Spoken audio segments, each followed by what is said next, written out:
Okay, good morning everybody and Hazak Baruch. Thank you for joining us on this beautiful Tuesday morning. Here we go, Tuesday morning as we are entering a new month, November. Happy November everybody. And Perashat Lech Lecha, my friends, has a lot going on. Avraham Avinu is told by Hashem, Lech Lecha, leave your land, leave your father, leave your family. And we spoke yesterday, we quoted the introduction of Rabbeinu Bahyeh, how important it is to choose your friends wisely, to know who you're surrounding yourself with, because it will rub off on you. Just like when you walk into a perfume store, you'll walk out with a smell. Hopefully you walk out with a good smell.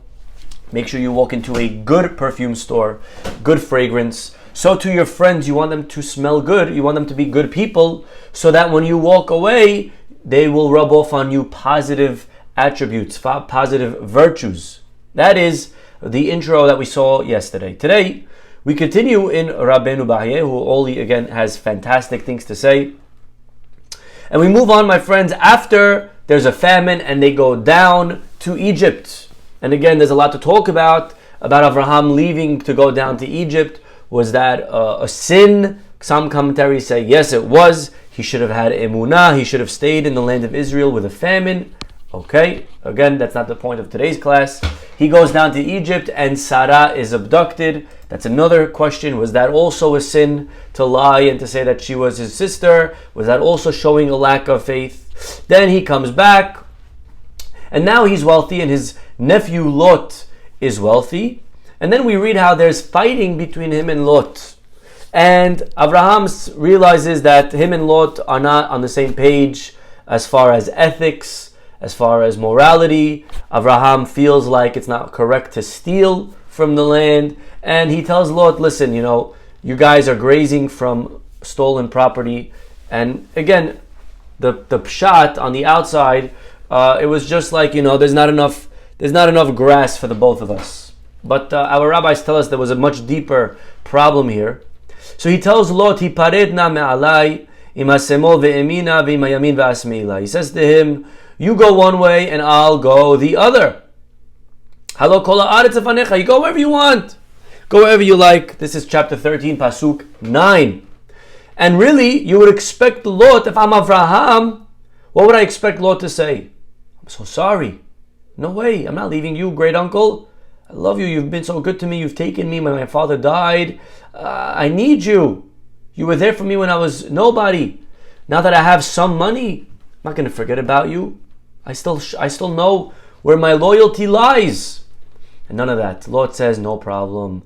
No problemo, mi amigo. And vayivhar lo Lot. And he leaves. And not only does he leave, but he leaves to a city that he knows is his uncle's arch enemy. He goes to Sodom. It's like a slap in the face to Avraham. Could you imagine? All right, uncle, I'm out. And he goes to a city, the one city in the world that his uncle wouldn't want him to move to. Sin city, anti-chesed city. He goes to Sodom. And the pasuk prefaces, Ve'anshe Sodom ra'im ve'hata'im. People of Sodom are very wicked. But Lot went there anyways. Okay. Chapter 14. Now, there's a battle. This is a little bit world history, World War I, way before the 1900s. There's a world war that took place in the time of Amraphel, in the times of Ariel, in the times of Avraham Avinu. There were 4 kings that were in charge of 5 kings. When I say kings, I mean them with their nations. And the 5 waged war against the 4 because they wanted their freedom, they wanted their independence. Again, without getting into world history too much. And basically, all of this doesn't really matter for us. The Torah is not a history book. If you want to know about world wars, go read a history book. The Torah is telling this to us because it sets the stage for something that happens that does matter to us. And that is all the way in pasuk 12. Vayikhu et, one of the countries that was captured, one of the cities maybe, or nations, was the city of Sodom. Sodom is now captured. And who lives in Sodom? Lot. Lot is now captured. Vayikhu et Lot ve'et rechusho ben ahi Avram vayalechu. Now, the Torah tells us that amongst these people that were captured was Lot. And that's the only really person that matters for our purposes. No one else matters. People die, people live. To the Torah, it's irrelevant for us. Again, as a storybook, as a book of Torah, it's not a storybook. The Torah is not here to tell you stories. It's here to tell you lessons, important things that matter. This story only matters because of Lot and because of what we're about to read. Because again, there were many battles in history. They don't all find their way into the Torah. There were many more battles, I'm sure. You think this is the only one? Well, many more. But this is written because we need to know about it, because it matters. Because why? Because look. Vayavo hapalit vayagid la'Avraham, comes along a fugitive and he tells Avraham, and it's called Avram ha'ivri. And again, a lot to talk about, a lot of nice Dvar Torahs we're not going to get into right now. Ki nishba achiv, he tells him that his brother is now captured. He tells him that Lot is captured. Vayarek et hanichav. My friends, let us now, this is where we're going to delve deep. Vayarek et hanichav. So here we go, chapter 14, again, those that are following, Pasuk 14. Avraham hears that his kinsmen had been taken captive. Vayarek et hanichav. What does that mean? Vayarek et hanichav. Vayarek means to gather, yes? He gathers his hanichav, his soldiers, his retainers, Yelidei beto, those that were born into his household, Shmona asar ushlosh me'ot, 318. Vayirdof ad Dan. He chases them all the way to Dan. Okay, is that clear? Very important that this should be clear so that we can now understand what Rabbeinu Bachia wants to say. Okay, one more time. 318 men come with Avraham to fight, and they're going to go rescue Lot. That's the mission. The mission is to rescue Lot. How many people? 318. Says Rabbeinu Bachia. Let's go slow. Vayishma Avraham ki nishba ahiv. Avraham heard that his brother had been taken captive. Says over here, Hitlabesh gevura keshashama enyan. He girded himself for battle as soon as he heard about this. Umiyad, and immediately vayarek et hanichav, he mobilized 318 men. V'lemitcha katuv ki anashav, and the Torah is telling you that the people who lived with Avraham, bnei beto hasmuchim al shulchano, those who live in his house, those that are supported by Avraham, is 318. Beautiful. Midrash, and here is what our rabbis say. Yudhet ushlosh meot. You know what it means, 318? Who could guess what I'm about to say? If you heard this one before? Ze Eliezer, she'ole begematria shin yudhet. When it says that he took 318, it means he took Eliezer. Because if you do the math, Eliezer, Aleph is 1, Lamed 30, that's 31, Yud is 10, 41, Ayin is 70, 111, Zayin 7, 118, and Resh 200, 318. And the Torah says he took 318, i.e. he took Eliezer. Who is a 318 gematria? Beautiful. That's the words of our rabbis. And now he has a problem over here. Veyesh lish'ol, says Rabbeinu Bachia. I have a question. Ki lefi ha-midrash hazeh, because according to this midrash, shmona asar ushlosh me'ot ena kipshuto. When it says 318, it's not to be taken literal, according to the midrash. Elahida, rather it's a riddle hinting to Eliezer, only one man. However, we know this is a problem because en mikra yotze mideh pshuto. There is a rule, my friends, that we cannot divorce a verse of scripture from its literal meaning. Every pasuk, midrash, is beautiful, but a midrash cannot go against the actual literal text. You have to read what the text says, and then you could go into the midrash. But the text says 318. How are we to understand this 318 with the midrash that says no, there wasn't 318, there was only one. It was Eliezer. Which one is it? Is it 318 or is it Eliezer? And it needs to be 318 literally, because you can't divorce text from its literal meaning. Aval ha'inyan, my friends, look at this brilliancy. Aval ha'inyan haya. Really, you know what the meaning of this midrash is? Ki kol ha'mispar hazeh hayu yelidei beto shel Avraham uchle shulchano. Really, Avraham had 318 people. And when he went out to battle, he went out with 318 men.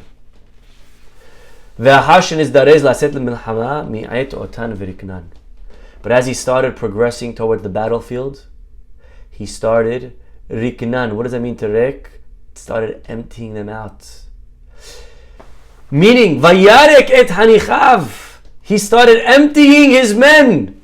On the way to battle, Avraham started firing soldiers. You go home, you go home, you go home. And the word rik, empty. Not he girded his men, but the opposite. It could have used a more appropriate word for battle. It uses the word vayarek instead of vayazin, vazayan. He armed. Why does he use vayarek? To empty. He emptied. He started sending them back. Lefi, you know why? Shehazchut hu hamnatzeyach. Because you need to know, my friends, that the zechut, it's the merit, it's the mitzvot that's going to win battles. Lo rebuyam, not the size of your army. Ele barechev ve'ele basusim va'anachnu b'shem Hashem Elokeinu naskir. These nations fight with chariots. These nations fight with horses. But the Jew understands that the battle is won only because Shem Hashem Elokeinu naskir, because of our righteousness, because of our mitzvot. V'lachen tziva sheyachzeru kol hachotim. And therefore Avraham started announcing, listen guys, if you don't have good merit with you, please go back, because you're not going to help us in battle. Even though you're an extra man on the field, man is irrelevant. It's not about numbers game. It's not quantity, it's quality. Kedin Torah, the same way the Torah does it. When does the Torah do this? We read about it. We read about it in the Devarim. The Torah tells us, Ki tetzeh milchama.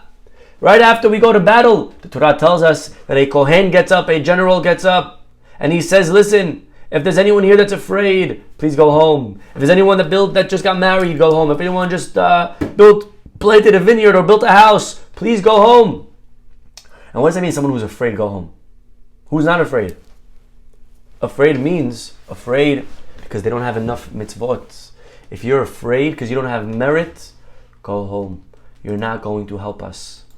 Because at the end of the day, the only reason we win battles as Jews, we never won. We were never a numbers nation. When you look at the 6-day war, the miracles of the 6-day war, we won not because we were numbered, but because we believed in Hashem. The Jewish people, the battles that we win always are purely because of our zechuyot. She'azchut hu hamnatzeyah. Vezehu lashon vayarek. This is what it means, vayarek et hanichav. In English, we translate it that he mustered his retainers, or he armed his men. But it says Rabbeinu Bahye, it's true, it means to arm. But why'd you use the word rek, vayarek, for mobilize? You could use a different word. But we're hinting to another word, milashon rek. Vekevan shenitma'atu. And once Avraham made the announcements, Avraham said, all right, whoever is a sinner, go home. Matzah Avraham, he turned around and you know what he found? He found one man left. You know who was left? Eliezer. Matzah et atzmo im Eliezer levado. Unbelievable. So ask Rabbeinu Bachye, so which one is it? Did he go with 318 or did he go with Eliezer? The answer is both. He started with 318, but unfortunately the 318 one by one had to be dropped because they were lacking merit. And it ended up that he was with only Eliezer. That's what our rabbis mean to say. V'afapi, and even though it says chanichav, plural, of course he explains it's including the singular. And he started with plural, but it also ended up being with just one guy. Unbelievable. My friends, this is such an important Rabbeinu Bachye. And what he's telling us is that we have to realize that our success as a nation, and our success as a people, is not only in our military strength. It's not because of our numbers. It's because of our mitzvot, because of our Torah. If we are going to succeed as Am Yisrael, if we're going to succeed living like a sheep amongst 70 wolves, if the Jewish state is going to exist, it cannot be that Jewish state is going to be run in a way that's anti or against halacha. It cannot be that state will be successful if it's not going to have the zechuyot that it needs, if it's not going to be run the right way. The pasuk tells us that when we went to battle, God tells Moshe to take 1,000 per tribe. Elef lamate, elef lamate. 1,000 per tribe, 1,000 per tribe. What does that mean, 1,000 per tribe, 1,000? What's the repetition? The answer is we had 1,000 soldiers per tribe, and we had 1,000 guys learning per tribe. Because if you want those 1,000 soldiers to succeed, Moshe Rabbeinu understood you need 1,000 kolel guys learning for them. And we have to realize that when there's people learning Torah, unfortunately sometimes we use a very, very wrong verbiage. We use very incorrect words. We have to realize that people that are learning, they're not parasites. They're not taking. What are they contributing to society? What are they contributing? They're protecting us. The only reason we succeed in battle, the only reason we have a state, is because of the guys that are learning Torah. It's because the people that are praying. Without the zechut, we will never win a single battle. Hazchutu am natzayach velo ribui am. We have to understand that the learning of the Torah, and you come back to the city of Sodom, and the city of Sodom was destroyed. And unfortunately, Avraham Avinu prays for them. Maybe there is 50, maybe there's 40, maybe there's 30, maybe there's 20, maybe there's 10. 10 what? 10 soldiers? 10 soldiers doesn't save the city of Sodom. You know what would have saved them? 10 tzaddikim. If you would have had 10 tzaddikim, 10 guys who were righteous, 10 people who were just learning Torah, those 10 would have been enough to save all five cities. But it would have been enough to save all those people. God wouldn't have destroyed Sodom, next week's parasha. He wouldn't have killed them all if it was just for 10 individuals who were learning Torah. So we have to realize that when there's kolelim, the yeshivot, the tinokot shel bet rabban, what do we say? We say, God, please protect us. Aseh le'ma'an tinokot shel bet rabban shelo chatu. Please save us in the merit of those little kids that are learning Torah. We have to realize that it's the zechut that protects us as a nation. And we need both. We need the soldiers, but we also need, God forbid, chaz v'shalom, to shut them down or to force them to go out and to leave, because then you don't have the elef lamate, you don't have the 1,000 and the 1,000. You need both, Rabotai, to have a successful nation, at least a Jewish nation. We know that our success was never because of the numbers. 318 go to battle, but Avraham turns around and he says, I'll take any day one Eliezer than all 318 soldiers who are not living righteously. One Eliezer is better than 318 soldiers. That's what the Midrash means to say. Very powerful. Umashe Amar, and continuing over here in Rabbeinu Bahya. Umashe Amar Ahiv, that which it says that he went to save his brother. Now were Lot and Avraham brothers? Avraham had two brothers, Haran and Nahor. Lot wasn't his brother. Haya ben Haran Ahiv. He was actually his nephew. He was the son of his brother. So why does it call him his brother? Rashi explains one idea. But look at Rabbeinu Bahya over here. Hodi'enu bazeh yofi midato umalato shel Avraham. The Torah over here is telling us the greatness of Avraham Avinu. Ki kana el hadavar, because he was zealous for something. Ufana el ahava, he turned towards the love that he had. Velo pana el meriba shehaya benehem. If you think about it, Avraham, when he finds out Lot is captured, you know what Avraham could have said? Avraham could have said what many of us would say. Oh, he deserves it. I hope he gets a taste of his own medicine. I hope he learns his lesson now the hard way. You make your bed, you sleep in it. All of these phrases that he could have said. Yeah, you want to leave me? You want to go settle in Sodom? Go. Go see how Go look what it looks like to live in Sodom. Now you learned who to really stick to. Now I hope you come running back to me and beg me for forgiveness. Did Avraham do that? Did Avraham say any of that? He could have said, you're a thief, you left my ways, you've decided to connect to the people of Sodom, you're a cheater, you're a liar, you deserve it, Hashem's paying you back, Hashem's right? He could have said all of that. And he didn't. Pana el ahava. Velo pana el meriba shaya b'nehem. He didn't look at the fight that they had. Aval nizdarez badavar. Rather, he risked his life. Kilu haya ahiv. Like he would for a brother. Rabotai, another very important lesson. You see, in life, we live with people, and many times the people that we live with hurt us. They do something to rub us the wrong way. And it's in those moments of life that we have a choice to make. Do we want to look at the negatives, or do we want to look at the positives? Do we want to look at the flaws? Do we want to look at how they're hurting us? Or do we want to choose to see all the good that they do? Our rabbis tell us in Pirkei Avot, Hevedan et kol ha'adam lekav zechut, that you should judge everyone favorably. And the wording that's used doesn't say judge everyone. It says judge kol ha'adam. Judge the whole person. Because in life, if you want to see the good in someone, you have to look at the whole person. If you look at someone partially, it's very easy to indict, it's to criticize, very easy to talk slander about the Jewish people, to have anti-Semitic slur, when you want to look at a tiny portion of us. But to take a step back and look at Judaism as a whole, it's impossible to hate Jewish people. The only way you can have all these Resha'im that are saying all of these things, that are promoting anti-Semitism, is because they're choosing to look at a part of the Jewish people. They're choosing to look at the piece of us that they fought with once upon a time. Avraham could have looked at Lot that he left, but Avraham saw the whole Lot. Avraham decided to look at the good in Lot. Hevedan et kol ha'adam. Look at the entire person. Don't judge half the person. Don't look at a piece of the person. When Balaam wanted to curse the people, he tried to curse them and it didn't work. So you know what he says? Take me to another portion. Maybe I'll see Ketzeh ha'am.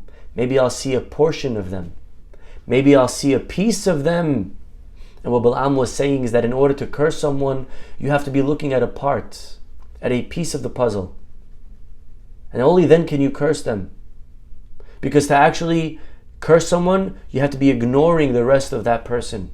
Because the truth is, if you look at the whole person, you'll see someone beautiful. There's no way you could bring yourself to curse such a person. Our rabbis tell us, Kefela haremon rakatech mibad letzamatech. Pasuk in Shir Hashirim. Your cheeks, he's saying to his beloved, your cheeks are like pomegranates. Rosy, beautiful cheeks, right? But Kefela harimon, your cheeks are like a piece of pomegranate. But the Midrash comes and says, no. Kefela harimon rakatech. Afilu rekanim shebach, even the empty ones, meleim mitzvot karimon, are filled with seeds like a pomegranate. Even the empty ones are filled with mitzvot. And the question is, well, if they're filled with mitzvot, then they're not empty. And if they're empty, then they can't be filled with mitzvot. But our rabbis explain that it's only from far that they look empty. It's only at first glance. It's only if you look at a part of them that they look empty. But when you take a deeper look, when you get to really know them, when you get to really understand them, when you get to really know what they're going through, when you see kol ha'adam, then you're able to empathize with the person, then you're able to find the beauty in the person, then you're able to see they're actually filled with mitzvot. You can see a Jew who drives on Shabbat. You could see a Jew who maybe eats not kosher, and you could judge that person and say, what a horrible person. So empty. What's going on? Why can't they? Why aren't they? And you could stop there and you could see katzehu. You could see a piece of them and like Balaam curse them. Or you could see deeper and you could understand the whole person. And then you realize, but you know what? This person also is amazing in chesed. This person gives a lot of charity, more than I give. This person is an amazing father, an amazing mother. This person loves the Jewish people. This person is very good when it comes to these things. And I have a choice to make in life. Do I want to look at a piece of them? Do I want to look at the empty side? Do I want to look deeper and realize that there's actually beauty to this person? That there's more to this person? You know, the Avot, how did they meet their spouse? They met them at a well. Think about it. Eliezer finds Rivka at a well. Yes? Yaakov at a well. So Yaakov and Yitzchak, both of their wives are at a well. Okay? I don't know what that means today. I don't know if that means that you have to find your nasib at a beach, at the resort in Aruba. I don't know how that works. But I could tell you what I think it means. A well, in order to get water from a well, you got to go deep. You can't look at the surface. How many times when it comes to shidduchim, I say to someone, you want to date this girl? You want to date this guy? And they tell me the words that I hate hearing. Oh, them? I know them already. How many times do people tell me that? I know them already. What does it mean you know them already? Did you go out with them? No, they were friends with my sister. She was friends with my, right? So that means knowing them? What do you know of them? Did you ever spend an hour alone with them? Get to know them. Dig deeper. You won't get married, our Avot are teaching us, if you're going to try to just meet someone superficially. You want to find someone, you got to go to a well. You got to dig deep.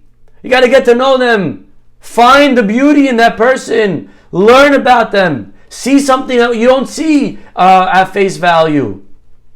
You got to look deeper than the surface. Like Belle from Beauty and the Beast. You got to find the beautiful person within that beast. Yeah? You can't just see someone, because you know what? That someone from the outside is very Rick. But then you look deeper. I think there's something that was never there before. And you realize there's something beautiful inside, my friends. This is the message of Avraham Avinu. Avraham Avinu could have looked at Lot and said, you're a Rasha, you left me, you should fight for yourself now, good luck. But Avraham realized he's my brother. He wasn't his brother, but he treated him like a brother. And we have to realize that sometimes a guy could come home and he could choose to see what his wife didn't do, or he could choose to see what his wife did do. You know, Rabbi Hiya was a rabbi in the Gemara. And Rabbi Hiya, his wife, was nothing to brag about. Whenever he would ask for dinner, she would say, what would you like for dinner, honey? He asked for meat, so she would make cheese. If he asked for something healthy, she would make fried schnitzel. Whatever he wanted, his wife would make the opposite. This is what the Gemara tells us about Rabbi Chiya's wife. She would always give him a hard time. But no matter what, he would come home and he would bring a gift. Whenever he came from a trip, from business. And the students, they were bothered. They said, Rebbe, you're always thinking of your wife. How could it be? She's such a thorn on your side. And you know what Rabbi Chiya said? Rabbi Chiya said, Dayan, it's enough that they save us from sin and they raise our children. Look how many good things she does. He didn't look at the fact that she didn't make him dinner, or that she burned the dinner, or that she forgot to pick up the cleaners, or that she didn't clean the mess that he asked, or. He looked at the good that she did. He found the good, Rabotai, in life. The reason we speak gossip about people, why do we talk Lashon Hara? We talk Lashon Hara because there's something bad over here. But the truth is, there's something bad about everyone. Everyone has something bad. Do you speak bad about yourself? Do you speak bad about your mom and dad? I'm sure they're not perfect. Why don't you speak bad about them? The answer is because there's so many good my father and mother has. Why should I look at the bad? But the answer is every single person in the world has good to them. But when you speak Lashon Hara, it's because you're choosing to focus on the negative. You're choosing to divert your attention to the small piece, to a part, to ketsehu, to a part of them.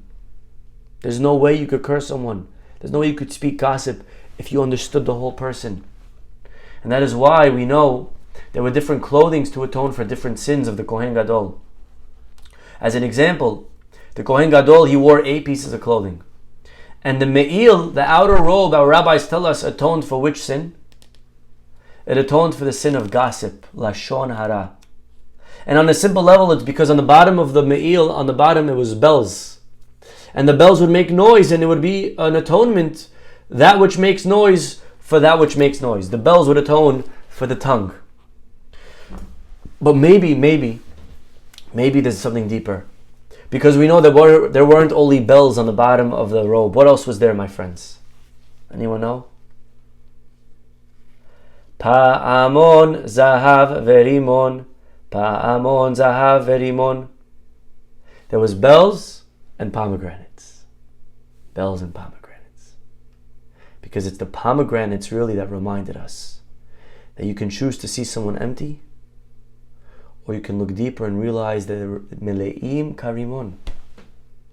You could see someone who has so much good to them. You could look at someone superficially and say, what should I go out with them? They're a nerd. He doesn't make a lot of money. She's this. He's that. Or you can try to see deeper. You can try to find something beautiful in that person. You can try to find in that person something that's so worthy, so special. And then you take a deeper look, and like the Avot, you find this Esher Chayil by the well. I don't know that all the Imahot, if we would have met them at face value, we would have gone out with them. Maybe it's only because they were by a well, and the Avot knew you got to look deeper, and they found an amazing Imahot hidden deep down. You know, there's an amazing story about Rav Levi Yitzchak of Bardichev. Listen to the story, my friends. He one time saw a man eating on Tisha B'Av. Can you imagine eating in the streets on Tisha B'Av back then? What a disgrace, what a shame. And Rav Levi Yitzchak runs over and he says, my dear Jew, you must not know that today it's Tisha B'Av. And this man said, Rabbi, I'm fully aware today's Tisha B'Av. And the rabbi said, well, if that's the case, you must not be aware of the halacha. It's forbidden to eat on Tisha B'Av. He said, no, Rabbi, I'm aware of the halacha. You're not allowed to eat today on Tisha B'Av. And Rabbi Yitzchak said, oh, well, if that's the case, it must be that you're not feeling well, and that's why you're eating. And he said, no, Rabbi, I've never been better. I'm as healthy as can be. And Rabbi Yitzchak smiled and he looked up at the heavens and he said, Ribono shel olam, Master of the universe, look how beautiful your children are. Here I gave this man 3 chances to lie, and yet he will only tell the truth. He won't lie. Look how beautiful these Jewish people are. He didn't see the fact that a guy was eating on Tisha B'Av. He saw a man who spoke the truth.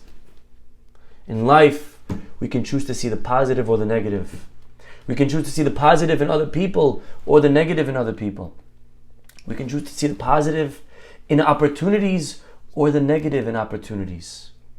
There's pessimists and there's optimists. That's all there is in life. An optimist sees the opportunity in every challenge. A pessimist sees the challenge in every opportunity. What do you choose to see? Because both are true and both are there. Everyone has pros and cons, good and bad, positive and negative. Which one do you want to see? Which one do you want to find? Because you will find it. If you're looking for the thorns in the rose bush, or you're looking for the rose in the thorn bush, which one do you focus on? Which one do you emphasize? The thorns or the rose, because they're both there. Which one do you focus on in your family members? Which one do you focus on yourself? Ourselves. How do we look at ourselves? How do we look at our children? How many times we train ourselves or our children to notice the bad? When they come back with a 97, why'd you get 3 over here? I don't understand. And we're training our kids to look at the bad, to look at the -3 instead of to look at the +97. We're training them to see the black, to see the negative. And people don't become successful like that. Avraham Avinu saw the good in his nephew Lot. He treated him like his brother. Yes, he could have chosen to look at the bad and to say, he left me, and let him go fend for himself. But Avraham wasn't that type of person. Avraham saw the beauty in people. Avraham succeeded in bringing people back to Hashem because he saw the beauty in them. Because he treated them with love. He didn't see someone who ate on Tisha B'Av. He saw someone who told the truth. If you want to be successful in helping anyone in life, you have to only see the good in them. Can't be. The Gemara tells us that the Shemesh, and the Yareach have a very interesting relationship, the sun and the moon. And the Gemara says, Me'olam, never did the Shemesh see the Pugima of the Yareach. What does that mean? It means that the sun never saw the black of the moon. Of course, scientifically we understand why. Because the sun is shining on the moon. And if in order for the moon to have light, it's got to come from the side that the sun is on. So there's no way if the sun is here and the moon is here, it can't be that the crescent will be this way. It just doesn't work mathematically, scientifically. This, right? If there's a ball of light, it's this part over here that will be shining. So obviously the crescent will be that way. But what our rabbis are telling us is that if you want to shine on someone, if you want to influence someone, if you want to inspire someone like the sun inspires the moon, you can't see their pegimot. You cannot see their blemishes. You have to only look at their good. You have to only look at their virtues. You have to see them as someone excellent. You have to see them as someone beautiful. You have to see them as someone who's mele'i mitzvot. And that comes when you take a deeper look into the person. When you bless that person. What do you choose to talk about at lunch? When you're talking about people, hopefully you're not talking about people. But if you're talking about people, are we saying what they're doing wrong? Are we talking about how I heard they're struggling with their marriage?